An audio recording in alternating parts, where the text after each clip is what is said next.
Hi friends, my name is Srinivasu, geography faculty. ఈరోజు మనం విశ్వం ఎలా ఏర్పడింది, ఆ విశ్వం అనేటువంటి టాపిక్ గురించి మనం తెలుసుకునేటువంటి ప్రయత్నం చేద్దాం. ఓకే, మరి విశ్వం అంటే ఏంటి? ఇక్కడ దీని ఇంగ్లీష్లో యూనివర్స్ అనేటువంటి నేమ్తో పిలుస్తారు.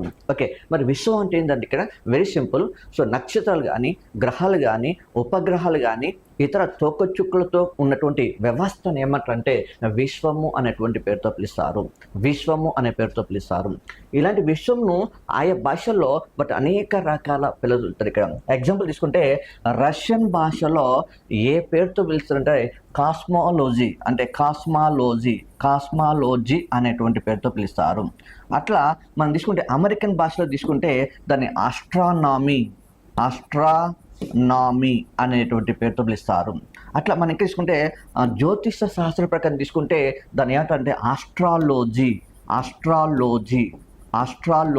అనేటువంటి పేరుతో పిలుస్తారు. ఈ రకంగా విశ్వంను ఈ భాషలో ఈ రకమైనటువంటి పేర్లతో మాత్రమే పిలవడం జరుగుతుంది. సో అయినప్పటికీ ఇలాంటి విశ్వము అని ఏర్పడిన దాని మీద అనేకమైనటువంటి సిద్ధాంతాలు బయలుదేరినాయి. ఇక్కడ అలాంటి సిద్ధాంతాల లోపల మనం కొన్ని ముఖ్యమైన తీసుకుంటూ పోతే ఒకటి వచ్చేసి ఆ సిద్ధాంతం లోపల ఒక ముఖ్యమైన సిద్ధాంతం తీసుకుంటే దాని పేరు బిగ్ బ్యాంగ్, అంటే బిగ్ బ్యాంగ్ సిద్ధాంతం చెప్తుంది. ఇక్కడ బిగ్ బ్యాంగ్ సిద్ధాంతం చెప్పచ్చు. ఇక్కడ ఈ బిగ్ బ్యాంగ్ సిద్ధాంతాన్ని మనం ఇంకేమంటారంటే మహా విస్ఫోటన సిద్ధాంతం అనే పేరుతో పిలుస్తారు.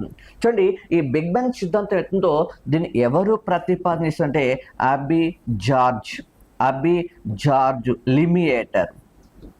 లిమియేటర్ అనేటువంటి ఒక శాస్త్రవేత్త మాత్రమే ప్రతిపాదన చేశాడు. ఇతడు ఏ దేశానికి సంబంధించిన అంటే బెల్జియం దేశానికి సంబంధించిన వ్యక్తి ఇక్కడ. కాబట్టి సో విశ్వ ఆవిర్భావ